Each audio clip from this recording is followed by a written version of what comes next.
মানব সৃষ্টির এবং পৃথিবীর সৃষ্টির ইতিহাস ঘাটলে মানুষের যদি কিসমত ভালো থাকে তাহলে আল্লাহর সান্নিধ্য, আল্লাহর অস্তিত্ব সম্পর্কে জ্ঞান তাকে আল্লাহ পাক দান করে দেন। সুবহানাল্লাহ। পৃথিবীর সৃষ্টির ব্যাপারে বুদ্ধিজীবীরা কি বলছেন দেখুন। পৃথিবীর সৃষ্টির ব্যাপারে বিজ্ঞানীরা বলছেন যে এই পৃথিবী এরকম ছিল না তো কি রকম ছিল। এইটা সূর্যের পাশ থেকে একটা উজ্জ্বল শক্তিশালী জ্যোতিষ্ক দারুণ ফোর্স নিয়ে যাচ্ছিল। সেই ফোর্স সহ্য করতে না পেরে সূর্যের একটি দুর্বলতম অংশ সূর্য থেকে ছিটকে মহাশূন্যে পড়ে গেল, আর ঘুরতে ঘুরতে এই পৃথিবীর অস্তিত্ব লাভ করলো। বিজ্ঞানের এই কথা যদি বিশ্বাস করতে হয় তাহলে আমাকে বলতে হয় এখন তো মানুষেরা আর পৃথিবীতে ধরছে না, ঠিক কিনা? কথা বলছেন না কেন? মানুষ পৃথিবীতে এখন ধরতেছে। বিভিন্ন দেশ খালি বলতেছে মানুষ কমাও, সন্তান কমাও, বিভিন্ন পদ্ধতি গ্রহণ করো, আর মানুষ বাড়ায়ও না, অস্থির হয়ে গেছে। তো মানুষের পদবরে পৃথিবী এখন ভর্তি। এখন কেন দয়া করিয়া আর একটা জ্যোতিষ্ক সূর্যের পাশ দিয়ে গিয়া আর একটা দুর্বলতম অংশ ছিটকে ফেলায় দিয়ে এরকম একটা পৃথিবী বানায় দেয় না? তার অর্থ হচ্ছে দুর্ঘটনার মধ্য দিয়ে যা হয় তা কখনো মানুষের গ্রহণযোগ্য হয় না, আর যা কিছু গ্রহণযোগ্য তা সবই পূর্ব পরিকল্পনা প্রসূত। যেমন দৃষ্টান্ত দিতে গিয়ে আমি বলি, দুটো গাড়ি মুখোমুখি হয়ে অ্যাক্সিডেন্ট করলো, কাঁচগুলো ভেঙে ভেঙে চুরমার হয়ে গেল। এই মুহূর্তে চশমায় লাগানো যায় এরকম একটা সাইজ করা কাঁচ পাওয়া যাবে কি? পাওয়া যাবে? রেলগাড়ি অ্যাক্সিডেন্ট হলো, হাজার লোহার টুকরা পড়ে গেল, এক্ষুনি একখান কোদাল, একখান খন্তা, একখানা শাবল, একখানা দা, একখানা বটি অথবা জুতোয় মারার মতো একটা ছোট্ট পিনও প্রস্তুত আকারে পাওয়া যাবে কি? তাহলে বোঝা গেল অ্যাক্সিডেন্টের মাধ্যমে যা কিছু হয় তা মানুষের গ্রহণযোগ্য নয়, যা কিছু গ্রহণযোগ্য তা সব পূর্ব পরিকল্পিত। এখন আমি বলবো বিজ্ঞানীদের কথা মতো যদি সূর্যের কোন দুর্বলতম অংশ মহাশূন্যে পড়ে এই পৃথিবী হয়ে থাকে তাহলে এটা পরিকল্পনার ভিত্তিতেই হয়েছে। সেই পরিকল্পনাকারীর নাম কি? বলেন নাম কি? তবে আমি আপনাদেরকে নিশ্চিত করে বলতে পারি সূর্যের কোন দুর্বলতম অংশ ছিটকে পড়ে অ্যাক্সিডেন্টের মাধ্যমে পৃথিবী হয় নাই। মহাপরিকল্পনার মাধ্যমে সৃষ্টি জগৎকে টিকে রাখার জন্য আল্লাহ রাব্বুল আলামিন আলাদাভাবে পৃথিবীকে সৃষ্টি করেছেন। বিজ্ঞানের কথার সাথে কোরআন শরীফের যদি কন্ট্রাডিকশন হয় তাহলে কার কথা মানবেন, বিজ্ঞান না আল্লাহ? জোরে বলেন, বিজ্ঞান না আল্লাহ? বিজ্ঞান বলছে, কোন সময় বলে পৃথিবী ঘোরে, কেউ বলে সূর্য ঘোরে, কেউ কয় আমরাও ঘুরি। এখন আসলে ঘোরে কে? ফয়সালা কার কাছ থেকে নেবেন? আল্লাহ রাব্বুল আলামিন কোরআন শরীফের ভিতরে বলেছেন, লাশ-শামসু ইয়ামবাগি লাহা আন তুদরিকাল কামারা ওয়ালাল লাইলু সাবিকুন নাহার ওয়া কুল্লুন ফি ফালাকি ইয়াসবাহুন। প্রবল জ্ঞানী হইবে যাহারা, আপন মনেতে বুঝিবে তাহারা, রাত্রি পারে না আগে যাইবার, দিনের স্থান করি অধিকার। চন্দ্র বাদে না সূর্যের গায়েতে, সূর্য পারে না চন্দ্রকে ধরিতে, যার যে স্থান বহাল রাখিয়া ভ্রমণ করিছে খোদাকে ডরিয়া। একটি নির্ধারিত সময় সীমা পর্যন্ত আপন আপন কক্ষপথে সব দৌড়াদৌড়ি করবে, কারো সাথে অ্যাক্সিডেন্ট হবে না কারো। ওয়াকুল্লুন ফি ফালাকি ইয়াসবাহুন, যা আছে মহাশূন্যে সব ঘুরতেছে। কে বলে? বলেন সবাই, কে বলছে? কোন সূরা? সূরা ইয়াসিন। আবার শুনুন, আল্লাহ পাক ফয়সালা দিচ্ছেন ঘোরে কেডা? শুধু সূর্য ঘোরে না, শুধু চন্দ্র ঘোরে না, আল্লাহ মহাশূন্যে যা রেখেছেন সব ঘুরতেছে, সবই সন্তরণশীল, সব গতিশীল। সুতরাং ফয়সালা তো আল্লাহর কাছ থেকে নিতে হবে।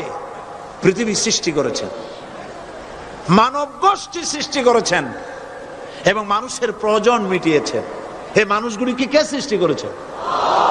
মানুষ সৃষ্টির ব্যাপারেও দার্শনিকরা মানুষদেরকে বিভ্রান্ত করে। যা কলেজে বিশ্ববিদ্যালয়ে পড়ানো হয়, এই কোরআন শরীফ বিশ্ববিদ্যালয়ে পড়ানো হয়? হ্যাঁ হয়। কয়েকটা আয়াত, কয়েকটা সূরা পরীক্ষায় পাশ করার জন্য একটু একটু অপশনাল রেখে দেওয়া হয়েছে। বর্তমান যে শিক্ষা কমিশন, শামসুল হক শিক্ষা কমিশন রিপোর্ট মন্ত্রী পরিষদে অনুমোদন করেছে বর্তমান সরকার। এই শিক্ষানীতিতে বলা হয়েছে ক্লাস 1 থেকে নিয়ে ক্লাস 5 পর্যন্ত ধর্মীয় শিক্ষা দিতে দেওয়া হবে না।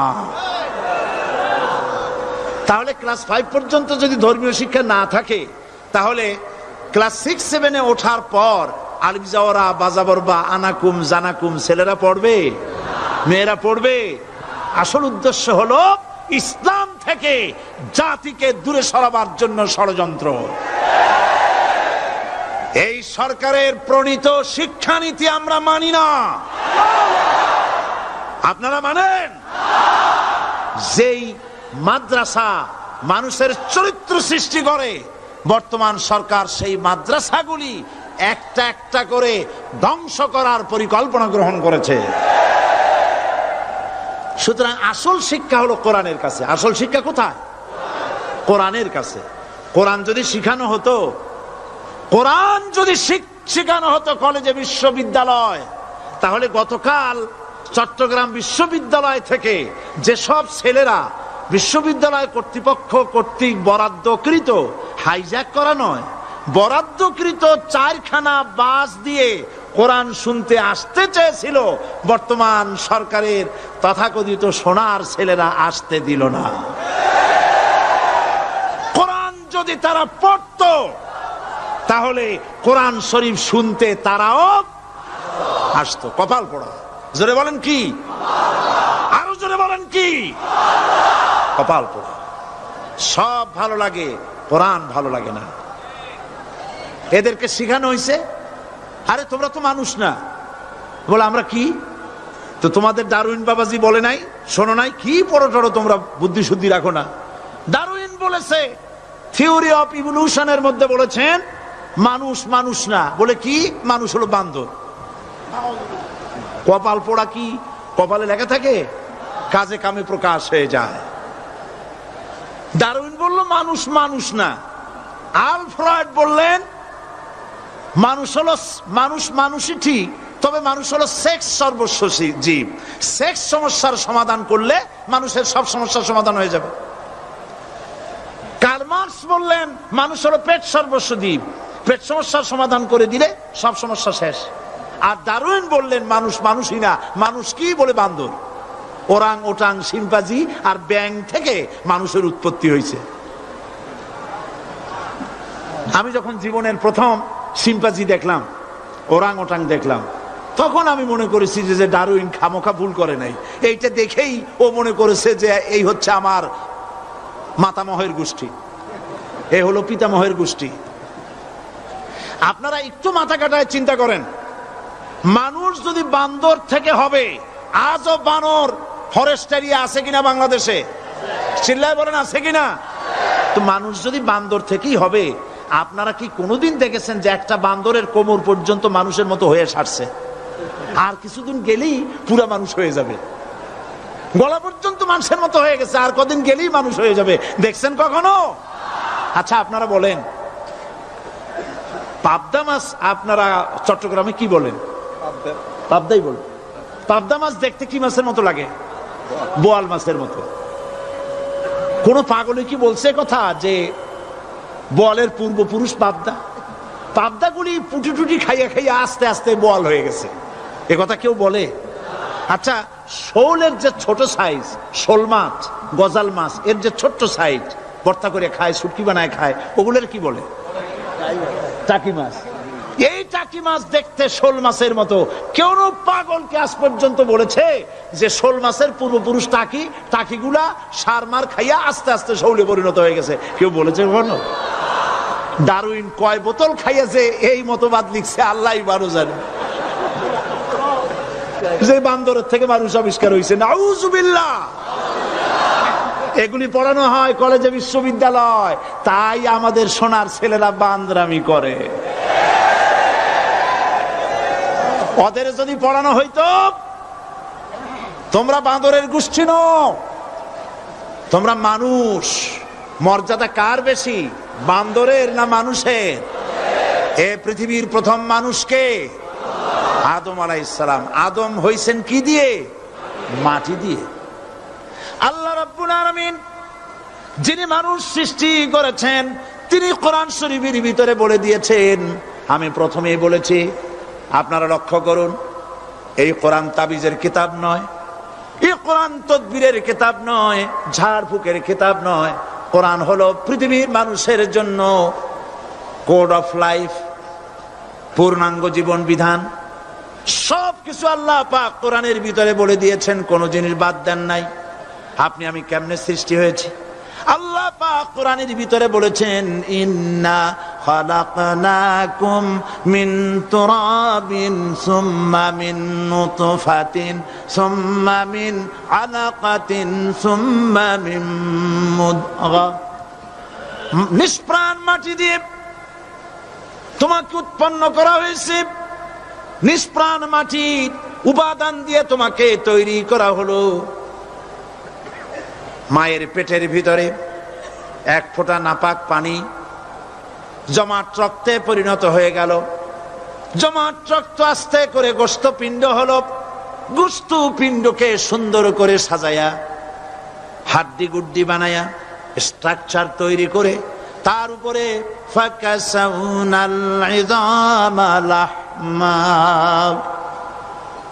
চামড়া দিয়ে গোস্ত দিয়া সাজায়া সুন্দর করে বানালাম। আল্লাহর পরিচয় শুনুন, আল্লাহ আমার কেমন আল্লাহ।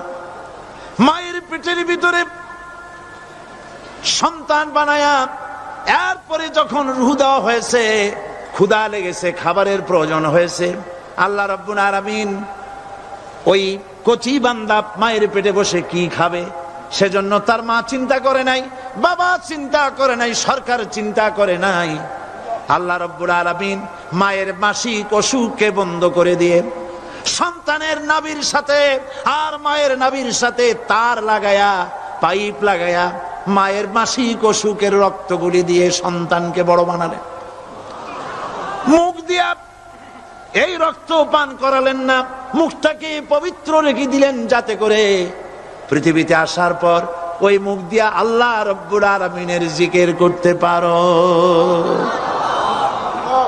সন্তান মায়ের ভিতরে পেটের ভিতরে বড় হলো, আল্লাহ রাব্বুল আলামিন বলেন মাস দিন যখন পুরা হয়ে গেল, সুম্মা নুখরিজুকুম তিফলা, বাচ্চার আকারে পৃথিবীতে নিয়ে আসলাম। এখন খাবা কি? পৃথিবীতে যখন বাচ্চা এলো তখন তার পেটের সাথে যে সংযোগ ছিল মায়ের নাভির সাথে আর সন্তানের নাভির সাথে, সেই সংযোগ তার আর কি থাকলো? কি করা হলো? কেটে দেওয়া হলো। লক্ষ্য করুন, খাবারের জন্য একটি মাত্র পাইপ আল্লাহ লাগাইছিলেন, পৃথিবীতে সন্তান আসার সঙ্গে সঙ্গে পাইপটা কেটে দেওয়া হলো। এবার কি খাবে? আল্লাহ রাব্বুল আলামিন মায়ের বুক থেকে সন্তানের জন্য এবার সিঙ্গেল সিগন্যাল, তার জন্য সিঙ্গেল কোন লাইন যেটা ছিল কেটে দিয়া মায়ের বুক থেকে সন্তানের জন্য ডাবল লাইন আল্লাহ চালু করে দিলেন। এমন দুধ বানায় দিলেন যা শুধু খাবার নয়, শুধু ফুড ভ্যালু নয়, এই দুধের ভিতরে ক্যালসিয়াম, এর মধ্যে ভিটামিন, এর মধ্যে আয়রন, এর মধ্যে মেডিসিন। দুনিয়ার এই সন্তান ছিল ফি কারারিম মাকিন, সুরক্ষিত জায়গার ভিতরে ছিল, কোন পলিউশন সেখানে যেতে পারতো না, রোগের জার্ম সেখানে যেতে পারতো না। দুনিয়ায় এলো দূষিত আবহাওয়ার ভিতরে, এই সন্তানকে এখনই অ্যান্টিবায়োটিক খাওয়ালে পরে অসুবিধা হবে। আল্লাহ রাব্বুল আলামিন মায়ের দুধের ভিতরে ঔষধ দিয়া রোগের প্রতিষেধক বানায়া দিলেন। এ হলো আমার আল্লাহ। এ আমার কে? আল্লাহ। জোরে বলেন আল্লাহ। আল্লাহ আল্লাহ রাব্বুল আলামিন মায়ের দুধ দিয়ে সন্তানকে বড় করলেন আর শোনায় দিলেন, খবরদার এই মায়ের সাথে, এই বাপের সাথে নাফরমানি করবি না। মা বাপের জন্য আমার কাছে দোয়া করবে, রব্বির হামহুমা কামা রাব্বায়ানি সগীরা। সবাই পড়েন আমার সাথে, রব্বির হামহুমা কামা রাব্বায়ানি সগীরা। আল্লাহ পাক শিখাই দিলেন বান্দারে, আমার কাছে দোয়া করায় আল্লাহ, আমার মা বাপ আমাকে ছোটবেলায় যেভাবে স্নেহের কোলে লালন পালন করেছে, এইভাবে আমার মা বাপ তোমার রহমতের কোলে লালন পালন করো। মনে থাকবে ভাইরা? বলেন মনে থাকবে? প্রত্যেক নামাজের পরে মা বাবার জন্য দোয়া করবেন, বেঁচে থাকুক আর মরে যাক, দোয়া করবেনই। মনে থাকবে? রব্বির হামহুমা কামা রাব্বায়ানি সগীরা। আবার পড়েন, রব্বির হামহুমা কামা রাব্বায়ানি সগীরা। আল্লাহ পাক মায়ের মর্যাদা এত বাড়াইছেন, সাহাবী প্রশ্ন করেছে, ইয়া রাসূলুল্লাহ খেদমত করব কার? হুজুর বলেন তোমার মায়ের, তারপরে কার? তোমার মায়ের, তারপরে কার? তোমার মায়ের, তারপরে কার? তোমার পিতার। বাপের চাইতে মায়ের মর্যাদা আল্লাহ 3 গুণ বাড়াইয়া দিলেন, 3 গুণ বৃদ্ধি করে দিলেন। হাদিস শরীফে এসেছে, হযরত আবী হুরায়রা রাদিয়াল্লাহু তাআলা আনহু রাসূলের কাছে এসে রাতের বেলায় কাঁদতেছিলেন। হুজুর প্রশ্ন করলেন, আবু হুরায়রা কাঁদো কেন? হযরত আবু হুরায়রা বলছেন, হুজুর মা আমাকে মেরেছে। তিনি প্রশ্ন করলেন, আচ্ছা মা তোমার মারলো কেন? তুমি কি কোনো বেয়াদবি করছো? তিনি বললেন না। তবে মারলো কেন? হযরত আবু হুরায়রা বলেন, ইয়া রাসূলুল্লাহ, আপনার খেদমত থেকে বাড়ি ফিরতে আমার দেরি হয়ে গিয়েছিল। গভীর রাত্রে যখন বাড়ি গেছি, মা আমাকে প্রশ্ন করলেন, বাবা দেরি হলো কেন, কোথায় ছিলি? তাম পৃথিবীর মানুষ যেই কদম মোবারক চুমু দিতে পারলে ধন্য হয়ে যায়, সেই আখিরি জামানার পয়গম্বর নবী মুহাম্মদ রাসূলুল্লাহ সাল্লাল্লাহু আলাইহি সাল্লামের দরবার থেকে আসতে আমার দেরি হয়ে গেছে। ইয়া রাসূলুল্লাহ, আমার মা আপনার নাম শুনে তার গা জ্বলে উঠল। তিনি কাফের, মুশরিকা। আপনার নাম শুনে অগ্নি শর্মা হয়ে আমাকে ধরে পিটানো আরম্ভ করলেন আর বললেন, আবু হুরায়রা, হয় মুহাম্মদ সাল্লাল্লাহু আলাইহি সাল্লামের বাড়ি ছাড়বি, নইলে আমার বাড়ি ছাড়বি, কি করবি বল? মার খেতে খেতে আমি বললাম, মা তোমার গায়ে যত শক্তি আছে আমারে মারো, তোমার বাড়ি শুদ্ধ, তাম দুনিয়াটা ছেড়ে দিতে পারি, মুহাম্মদ রাসূলুল্লাহর কদম মোবারক ছেড়ে দিতে পারি না। হুজুর আমার মা গলা ধাক্কা মেরে আমাকে বের করে দিয়েছেন। হুজুর বলছেন, আবু হুরায়রা, মা তোমাকে মেরেছে আর আমার কাছে নালিশ করছো, আমি তোমার মায়ের কোনো বিচার করতে পারবো না। সুবহানাল্লাহ। এত বড় পাওয়ারফুল নবী, শানওয়ালা, ইজ্জতওয়ালি, বরকতওয়ালি, এত বড় নবী বলছেন মা মেরেছে, আমার করার কিচ্ছু নাই। সুবহানাল্লাহ। তোমার মা মুশরিকা হোক আর যাই হোক, তোমার মা। সুবহানাল্লাহ বলেন। আমার বন্ধুগণ, হযরত আবু হুরায়রা বলেন, ইয়া রাসূলুল্লাহ, মায়ের বিরুদ্ধে কোনো অভিযোগ নিয়ে আমি আপনার কাছে আসি নাই। হুজুর বললেন, কেন আসছো বলো খুলে। আবু হুরায়রা বলেন, হুজুর আমি জানি আপনি আল্লাহর দরবারে যদি কোনো ব্যাপারে হাত তোলেন আল্লাহ মঞ্জুর করে ফেলেন।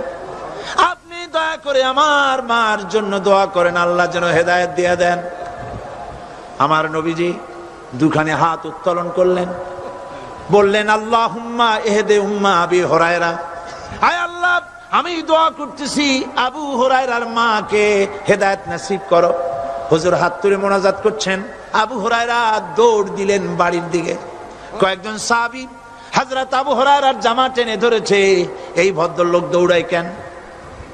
এত শান্ত মানুষ, কখনো গরম হয়ে কারো সঙ্গে কথা বলে না, এই মানুষটা দৌড়ায় কেন? কোনো বিপদ হইল নাকি? জামা টেনে ধরে বলে, আবু হুরায়রা দৌড়াও কেন?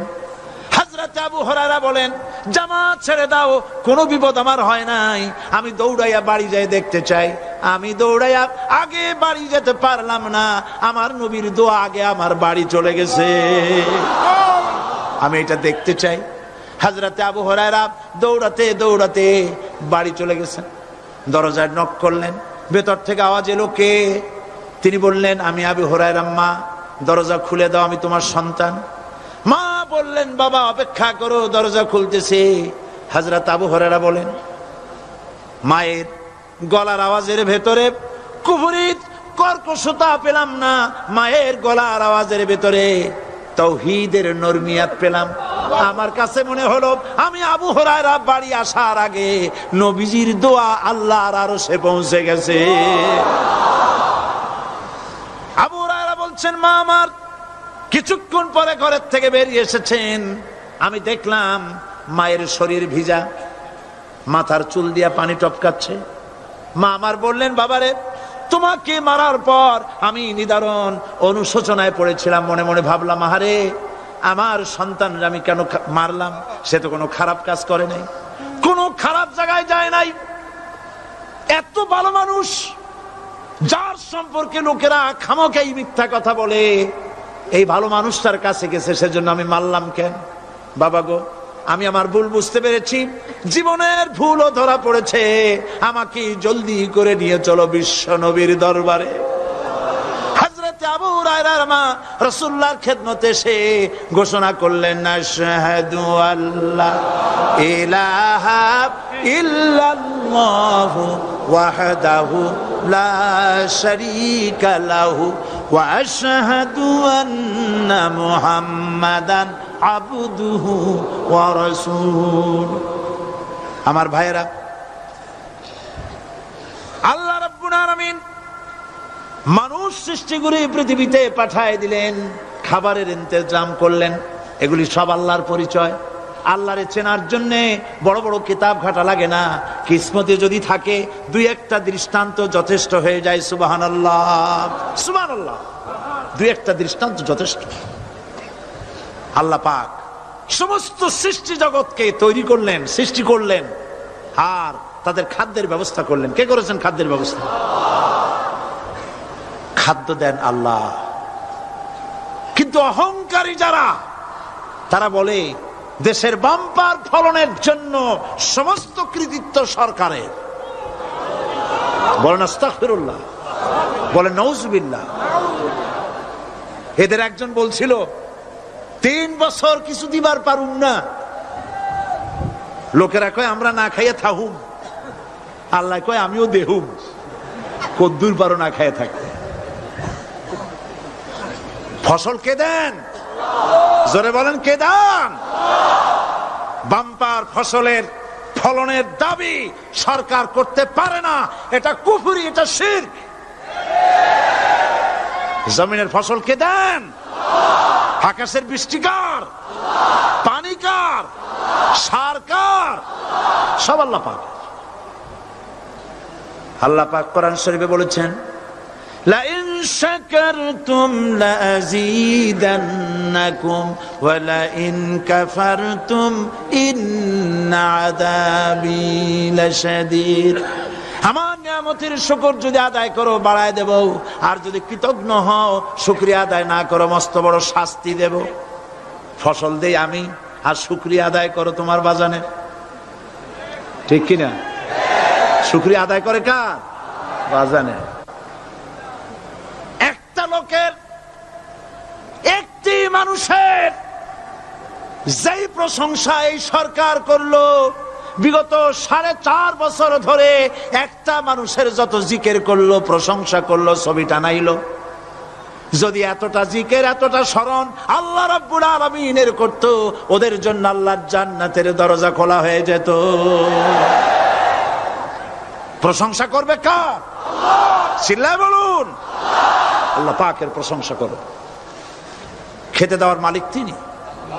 আল্লাহ পাক বলছেন, আল্লাহকে, তার পরিচয় আল্লাহ তুলে ধরেছেন, ওয়ামা মিন দাব্বাতিন ফিল আরদি ইল্লা আলাল্লাহি রিজকুহা। এই পৃথিবীর ভিতরে এমন কোন বিচরণশীল জীব নাই যার রিস্কের দায়িত্ব আমি আল্লাহ গ্রহণ করি নাই। সুবহানাল্লাহ বলবেন না? রিস্কের দায়িত্ব কার হাতে? আচ্ছা দেখুন তো, পৃথিবীর সমস্ত সরকারের কাছে বিভিন্ন মন্ত্রণালয় আছে না? খাদ্য মন্ত্রণালয় বলে কোন মন্ত্রণালয় আছে কিনা? আছে। খালি কয় খামু আর খামু। খাদ্য মন্ত্রণালয় আছে, থাকার পরেও মানুষ না খাইয়া মরে, ঠিক কিনা? এবার একটু তাকান তো, জ্ঞানের চক্ষু দিয়া তাকান। ফরেস্ট এরিয়া, বাঘ আছে কিনা? নাই। সিংহ আছে কিনা? গন্ডার আছে কিনা? হাতি আছে কিনা? বিশাল বিশাল প্রাণী আছে কিনা?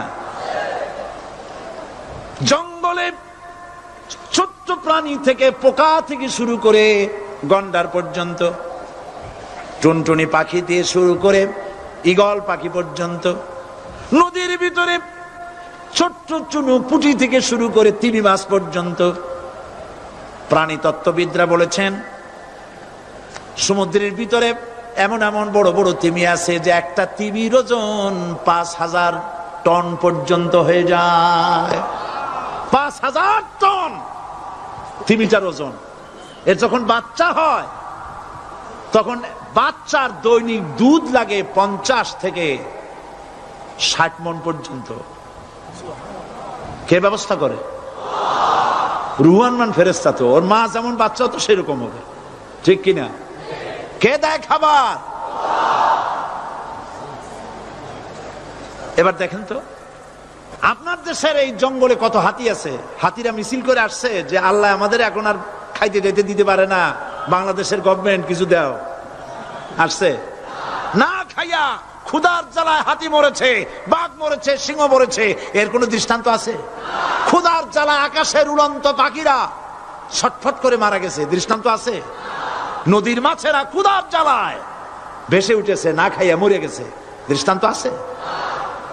মহান আল্লাহ রাব্বুল আলামিন কোরআন শরীফের ভিতরে বলেছেন অনেক প্রাণী এমন আছে যারা তাদের খাদ্যকে সঞ্চয় করে না, খাদ্যকে জমা করে না, আহরণ করে না। সকাল বেলায় একটা খাবার খেলো, দুপুরে কি খাবে তার জানা নাই। শকুন পৃথিবীর মাটি থেকে 3 মাইল উপরে ওড়ে, তার চোখকে আল্লাহ পাক এত তীক্ষ্ণ বানিয়ে দিয়েছেন, এই চট্টগ্রামের কোথায় মরা গরু আছে 3 মাইল উপর দিয়া দেখতে পায়? সুবহানাল্লাহ কইতে ইচ্ছা করে না। এই প্রাণীগুলি খাবারগুলি কোনো গভর্নমেন্ট জোগাড় করে রাখে নাই। আল্লাহ পাক বলেন সবার খাবার আমি দেই। সকাল বেলায় সমস্ত প্রাণীগুলি, মহাশূন্যে পাখি, পানির ভিতরে মৎস্যরাজি, জঙ্গলের ভিতরে হিংস্র প্রাণী, পোকামাকড় থেকে শুরু করে সবগুলো খালি পেটে সব বেরিয়ে যায়, কারো কোনো খাবারের মজুদ নাই। সন্ধ্যা হতে না হতে সমস্ত প্রাণীগুলির পেট ভরাইয়া আমি আবার যার যার ঘরে বিরায় দেই। ওয়ামা মিন দাব্বাতিন ফিল আরদি ইল্লা আলাল্লাহি রিজকুহা। সমস্ত প্রাণীর রিজকের দায়িত্ব আমি আল্লাহর হাতে। কে দেয় রিজেক? জোরে বলুন, কে দেন? আল্লাহ পাক। কি খাবেন সব আল্লাহ জোগাড় করে দিয়েছেন। তরি তরকারি জোগাড় করেছেন, মাছ জোগাড় করেছেন, চাউল দিয়েছেন, খাবার দিয়েছেন, গোশত দিয়েছেন, সব দিয়ে দিয়েছেন। আল্লাহ রাব্বুল আলামিন সমস্ত জিনিস দিয়ে মানুষকে আল্লাহ পাক তার জন্য আল্লাহ সব করেছেন। খালাকা লাকুম মা ফিল আরদি জামিআ। এই পৃথিবীতে যা তৈরি করেছে সব তোমার জন্য। এ হচ্ছে আমার আল্লাহ, এ হচ্ছে আমার কে? আল্লাহ। সে আল্লাহ পাক বলছেন, আল্লাহর পরিচয় তিনি স্রষ্টা, তিনি রিজেক দাতা। এবার আইনদাতা কে? আইনদাতা কে? আরো জোরে বলুন। আইনদাতা আল্লাহ হচ্ছে আল্লাহর পরিচয়। ইনিল হুকমু ইল্লা লিল্লাহ আলা লাহুল খালকু ওয়াল আমর। সৃষ্টি যার, আইন চলবে তার। আমার দেশে আল্লাহর আইন চলছে? আমাদের দেশের কল কারখানা, ক্ষেত খামার, অফিস আদালত আল্লাহর আইন অনুযায়ী চলে? চলে না। বরং আল্লাহর আইনকে মুছে ফেলার জন্য, নিজেদের আইন সৃষ্টি করার জন্য প্রচেষ্টা চালানো হচ্ছে। আল্লাহর আইন মানুষের জন্য সব থেকে বেশি উপযোগী, কারণ সৃষ্টি করেছেন কে? বলেন, কে করেছেন? আল্লাহ। প্রত্যেকটি মেশিন, আপনি যা কিনবেন, রেডিও হোক, টিভি হোক, যে কোনো যন্ত্র হোক, গাড়ি হোক, তার সাথে একটা লিটারেচার, একটা বই তার সঙ্গে দিয়ে দেওয়া হয়। ওই বইয়ের মধ্যে লেখা থাকে এটা কিভাবে চালানো হবে, অপারেট করা হবে, তার সিস্টেম লেখা থাকে। আপনার ইচ্ছা মতো চালাইলে হবে না। এই মানব গোষ্ঠীকে সৃষ্টি করেছেন। এখন আপনি যদি আপনার আইন মতো চালান, তা কি চলবে? চলবে না। আপনি আপনার আইন মতো চালাচ্ছেন, ভালোভাবে চলতেছে? চলতেছে না। স্বরাষ্ট্রমন্ত্রী বলতেছেন সন্ত্রাসীদেরকে মাটির তলা থেকে খুঁজে বের করা হবে, কিন্তু নাকের উপর দিয়া ব্রিফকেস চুরি হয়ে যায়, উনি তা ধরতে পারেন না। এই হলো আইন। অনাবরত খুন হচ্ছে, অনাবরত সন্ত্রাসী তৎপরতা চলছে, আর ওনারা বলছেন আগের থেকে এগুলি চলে আসছে, একজনের খুনের বিচার না হইলে এরকম খুন তো হইতেই থাকবে। তাহলে খুনকে, হত্যাকে, সন্ত্রাসকে সরকার জাস্টিফাইড করছেন। নাউযুবিল্লাহি মিন যালিক। এই জন্য আইন হতে হবে আল্লাহর। আইন হতে হবে কার?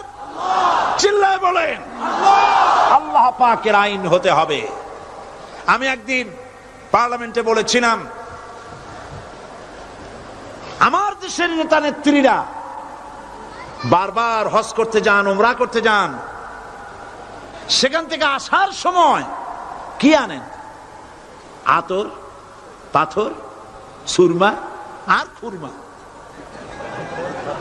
এই কিছু নিয়ে আসলেন। কিন্তু আমি বলেছি, আপনারা কি কিছু চোখে দেখেন না? পার্লামেন্টে এইভাবে বক্তৃতা করেছে, কিছু চোখে দেখেন না? আমি প্রশ্ন করে আমি আবার জবাব দিচ্ছি, আপনারা যারা হজ করতে যান, উমরা করতে যান, হজের কথাই ধরি, এই হজ করতে যখন যান তখন মুজদালিফায় একটা রাত কাটাইতে হয়। সেটা কোন দিন? ইয়াউমে আরাফার পরের দিন।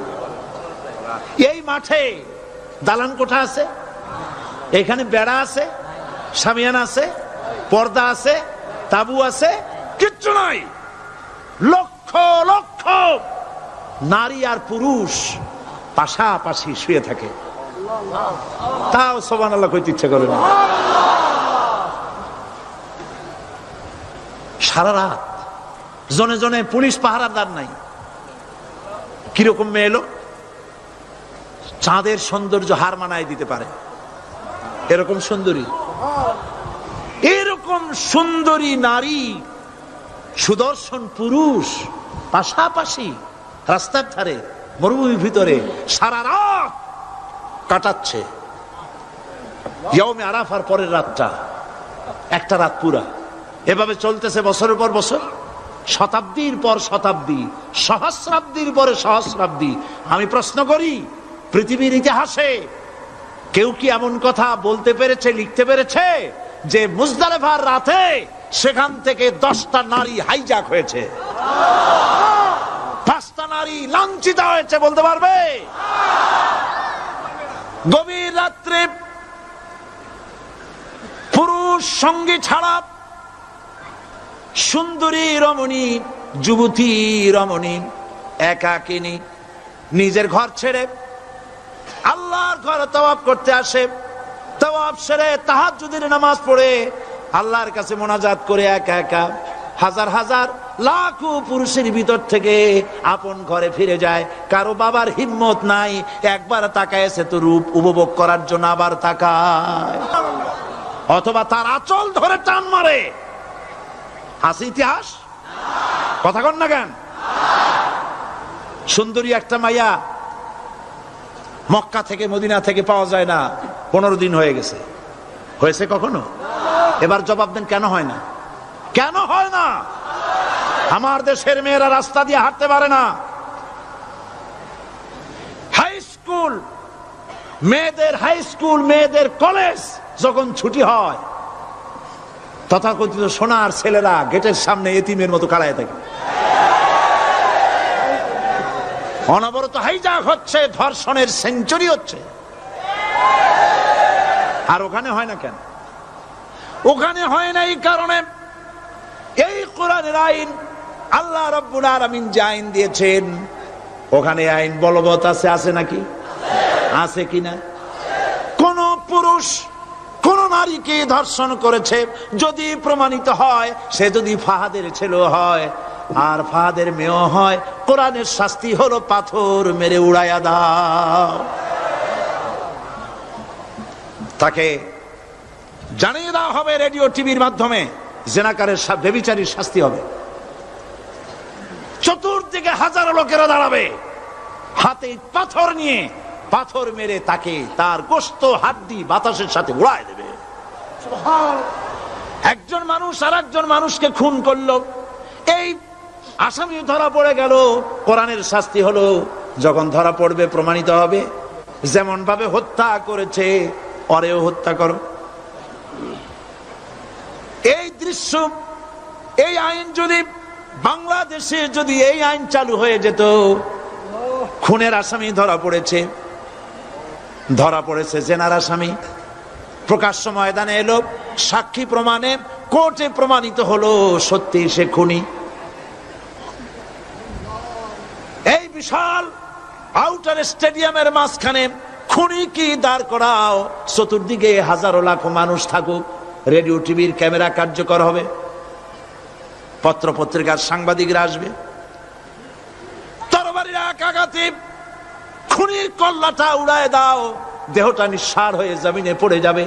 এই দৃশ্য যারা দেখবে সচক্ষে, রেডিওতে, পত্র পত্রিকায়, আর 1 বছরের ভেতরে খুন করার হিম্মত কারো কলিজায় উঠবে?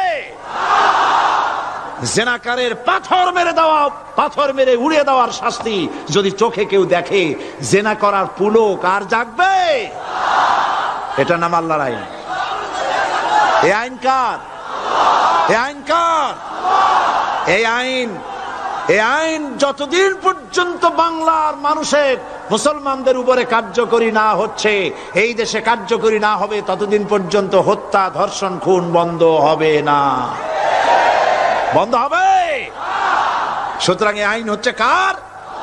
আরো জোরে বলেন, আল্লাহ রাব্বুল আলামিন।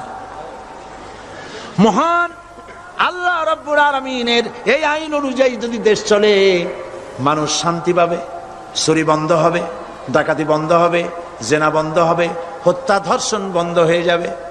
নবীজি এমন একটি আইন চালু করে দিয়ে, কোরআনের বিধান চালু করে দিয়ে এমন একটা সমাজ চালু করেছিলেন, যেই সমাজ সম্পর্কে হুজুর নিজে বলেছেন, খায়রুল কুরুনে কারনি, সর্বশ্রেষ্ঠ যুগ হলো কার যুগ?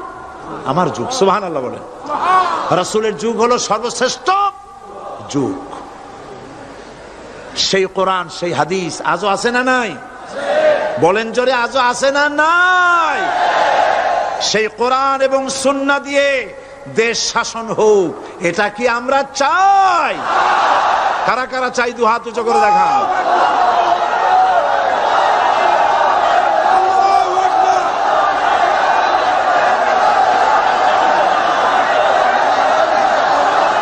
আরে ভাই, আপনারা দাঁড়ায় গেলেন কেন? বসেন বসেন। আমি তো একটা স্লোগান দিতে বললাম, হাত দেখতে চাইছি আমি, মাথা দেখতে চাই নাই। এই সুযোগে কোমরটা সোজা করে নিলেন। আচ্ছা বসেন, আর মহব্বতের সাথে জিকির করেন, লা ইলাহা ইল্লাল্লাহ, লা ইলাহা ইল্লাল্লাহ, লা ইলাহা ইল্লাল্লাহ, লা ইলাহা ইল্লাল্লাহ, লা ইলাহা ইল্লাল্লাহ, লা ইলাহা ইল্লাল্লাহ। জোরে সরে সবাই জিকির করেন, লা ইলাহা ইল্লাল্লাহ, লা ইলাহা ইল্লাল্লাহ, লা ইলাহা ইল্লাল্লাহ, লা ইলাহা ইল্লাল্লাহু মুহাম্মাদুর রাসূলুল্লাহ। বসুন, আমরা মুনাজাত করব। আল্লাহ রাব্বুল আলামিন আয়াতুল কুরসির ভিতরে আল্লাহর সার্বভৌমত্বের কথা বলেছেন, আল্লাহু লা ইলাহা ইল্লা হুয়াল হাইয়ুল কাইয়ুম। পড়েন আমার সাথে সবাই, আল্লাহু লা ইলাহা ইল্লা হুয়াল হাইয়ুল কাইয়ুম। আল্লাহ হচ্ছেন যিনি ছাড়া কোনো ইলাহ নাই, তিনি শাশ্বত চিরঞ্জীব। সুবহানাল্লাহ ওয়া বিহামদিহি। আগামীকাল এর বাকি অংশ আমি আপনাদের সামনে আলোচনা করব ইনশাআল্লাহ। জোরে বলেন ইনশাআল্লাহ। দাঁড়ানো ভাইরা বসেন। আপনাদের পাশে যারা দাঁড়িয়েছেন অনুরোধ করে বসায় দেন। বলেন যে আর 5টা মিনিট বসেন, আল্লাহর রাস্তায় হাঁটেন না। হ্যাঁ বলেন, বলেন আপনারা যে আল্লাহর রাস্তায় হাঁটেন না, বসেন, সবাই বসেন। এত বড় মাহফিলের মুনাজাত, সুবহানাল্লাহ বলেন। চট্টগ্রামের ইতিহাসের শ্রেষ্ঠ মাহফিল, চিল্লায় বলেন সুবহানাল্লাহ। গোটা বিশ্বের কোরআনের শ্রেষ্ঠ মাহফিল, বলেন সুবহানাল্লাহ। যারা বলেন আলহামদুলিল্লাহ। আগামীকাল এ মাহফিলের আখেরি মুনাজাত হবে ইনশাআল্লাহ। বলেন ইনশাআল্লাহ। আমি আন্তরিকভাবে দুঃখিত, প্রতি বছর আমার মা বোনদের জন্য, চট্টগ্রামবাসী আমার মা বোনদের জন্য আলাদাভাবে তাদের প্রশ্নের উত্তর দেই এবং তাদের সামনে কোরআন হাদিসের কথা আলাদাভাবে বলি। এবছর দিন কম হয়ে গেল বলে মহিলারা, মা বোনেরা বঞ্চিতা হয়ে গেলেন। শিশু কিশোরদের জন্য আলাদাভাবে সমাবেশ করা হয়, তাও বঞ্চিত হয়ে গেল। এই বিশাল তাফসীরুল কোরআন মাহফিলের বরকত থেকে চিটাগংবাসীকে যারা বঞ্চিত করলো, আল্লাহ তাদের হেদায়েত নসিব করে দিন। যদি হৃদয় থাকে, যদি হৃদয় বলে কিছু থাকে, বিবেক বলে যদি কিছু থাকে, আর শরীর যদি মুসলমানের পিওর রক্ত থাকে, তাহলে বাড়ি বসে অনুশোচনা করা উচিত, চোখের পানি ফেলানো উচিত ওই সব লোকের যারা এই বরকতপূর্ণ মাহফিলকে বাধা দিয়েছে। আর যাদের কলজার মধ্যে আল্লাহ মোহর মেরে দিয়েছে, এগুলোর তো হেদায়েত হবে না। যারা, যাদেরকে আল্লাহ পাক তৈরি করেছেন জাহান্নামের জন্য, ওদের কাছে মাহফিল অসহ্য, সহ্যই হবে না। নাউজুবিল্লাহ বলেন। চট্টগ্রামবাসীর জন্য তাফসীরুল কোরআন মাহফিল নিয়ামত। এই নিয়ামত কিয়ামত পর্যন্ত আল্লাহ টিকায় রাখুন, বলি আমিন। আগামীকালের আখেরি মোনাজাতে সমস্ত মুসলমান চতুর্দিক থেকে আল্লাহ পাকের নারা লাগাতে লাগাতে আসবেন। আল্লাহু আকবার, নারায়ে তাকবীর। গোটা চট্টগ্রাম, গোটা চিটাগং শহর আগামীকাল কোরআনের মিছিলের শহর হবে ইনশাআল্লাহ।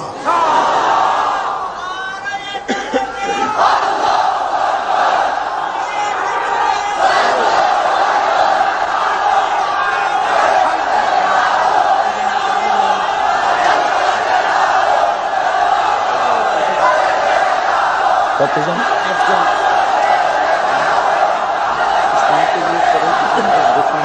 আপনি দেবেন।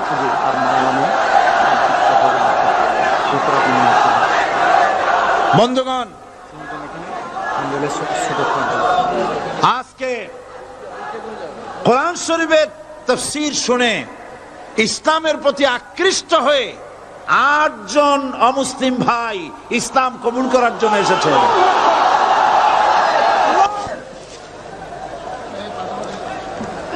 লা ইলাহা ইল্লাল্লাহু মুহাম্মাদুর রাসূলুল্লাহ। আল্লাহ ছাড়া কোনো ইলাহ নাই, মাবুদ নাই। মুহাম্মদ সাল্লাল্লাহু আলাইহি ওয়াসাল্লাম আল্লাহর প্রেরিত রাসূল। আশহাদু আল্লা ইলাহা ইল্লাল্লাহু ওয়াহদাহু লা শারীকা লাহু ওয়া আশহাদু আন্না মুহাম্মাদান আবদুহু ওয়া রাসূলুহু। আমি সাক্ষ্য দিচ্ছি আল্লাহ ছাড়া কোন ইলাহ নাই, মাবুদ নাই, উপাস্য নাই। তিনি এক, তিনি একক, তার কোন অংশীদার নাই। আমি আরো সাক্ষ্য দিচ্ছি মুহাম্মদ সাল্লাল্লাহু আলাইহি ওয়াসাল্লাম আল্লাহর বান্দা এবং তার প্রেরিত রাসূল। সকলকে বলো আসসালামু আলাইকুম। আপনারা সবাই জবাব দেন। আজ গতকালের ৭, আজকের ৯। আলহামদুলিল্লাহ, আমাদের এই ভাইরা এখন নিষ্পাপ, বেগুনা। আমাদের এই নবাগত ইসলামে দীক্ষিত নিষ্পাপ মুসলমানদের সাথে আমি আপনাদের পক্ষ থেকে আলিঙ্গন করছি।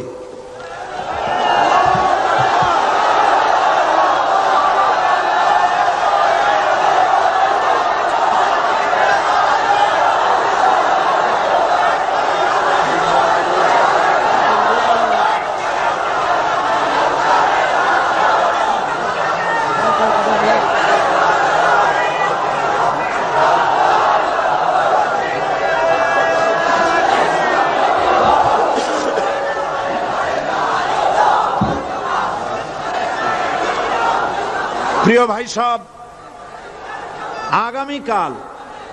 আগামীকাল আপনারা দলে দলে চতুর্দিক থেকে আল্লাহ পাকের বড়ত্ব, মহানত্ব, শ্রেষ্ঠত্বের ঘোষণা দিতে দিতে আসবেন। আল্লাহর বড়ত্ব, বিরাটত্ব, মহানত্ব আর শ্রেষ্ঠত্বের ঘোষণা দিতে হয় কিভাবে? আল্লাহু আকবার। সবাই জোরে বলেন, আরো চিল্লায় বলেন।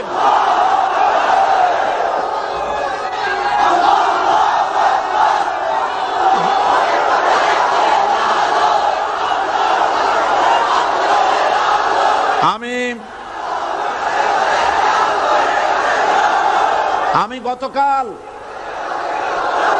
গতকাল এই মাহফিলে পুলিশ প্রশাসনকে অনুরোধ করেছিলাম, আজকের মাগরিবের নামাজের মধ্যে 40 জন নিরপরাধ কোরআন পাগল মুসলমানদেরকে জেল থেকে মুক্তি দেওয়ার জন্য। আপনারা তামসা মনে করবেন না। পুলিশ কমিশনার সাহেব, মুসলমানদের ঈমান নিয়ে, আগুন নিয়ে খেলা করবেন না। রাজশাহী এবং চট্টগ্রাম এক জিনিস নয়। আপনি রাজশাহীকে নির্যাতন করে এসেছেন, আমাদের কাছে সে হিসাব আছে। আপনি চট্টগ্রামের যদি এই মুসলমান ছেড়ে না দেন, আপনার মৃত্যু হবে, পাগল হয়ে মরবে।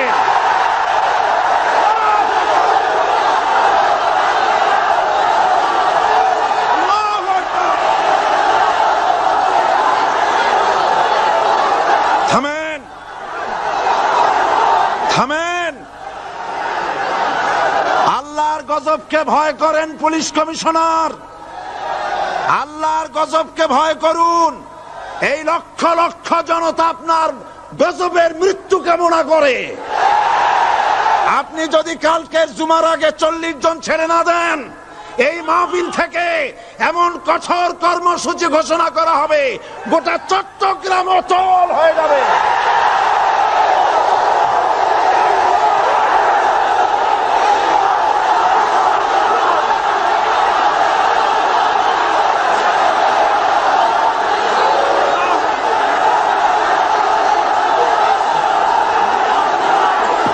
বসুন, বসুন। বাংলাদেশটাকে হিন্দুস্তান ভাববেন না। বাংলাদেশ হিন্দুস্তান হবে না, বসনিয়া হবে না। আপনাদের মতো 2-4টা দুরাচার পুলিশ কমিশনার একটা গভর্নমেন্টকে জনবিচ্ছিন্ন করার জন্য যথেষ্ট। আল্লাহ আপনাদেরকে হেদায়েত করুন। মুসলমানদের দুশমন, আল্লাহ এদেরকে হেদায়েত করুন। পাগলামি করবেন না, আল্লাহর গজবকে ভয় করুন।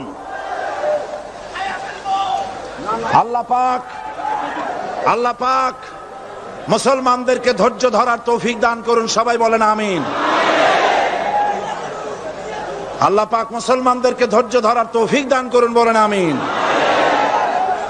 আমি আজ আপনাদের খেদমতে আরজ করি, আগামীকাল দলে দলে কোরআনের তাফসীরের মাহফিলের মোনাজাতে শরীক